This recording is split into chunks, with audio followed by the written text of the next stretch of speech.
إلا أمة النبي صلى الله عليه وسلم أعطاها الله جل وعلا ميزة. إيه هي الميزة؟ أنهم يأمرون بالمعروف وينهون عن الإيه؟ المنكر، فيتناهون فيما بينهم بالإيه؟ عن المنكر، ويأمرون فيما بينهم بالإيه؟ بالمعروف. دي الخيرية بتاعت أمة النبي صلى الله عليه وسلم. وكنتم خير أمة. إحنا كسبنا الخيرية علشان كده.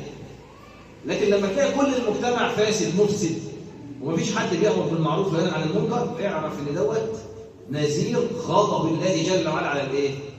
على القوم.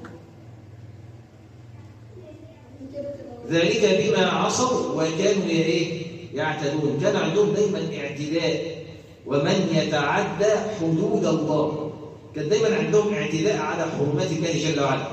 تراهم دائما مع المعصيه يألفوا المعصيه. إلف المعصية، يسموها إلف المعصية. يعني الإنسان يعمل الحاجة وهو بدم بارد ولكنه بيعمل منكر. هكذا. ده بقى طائفة المغضوب عليهم والعياذ بالله، اللهم لا تجعلنا منهم. أما بقى طائفة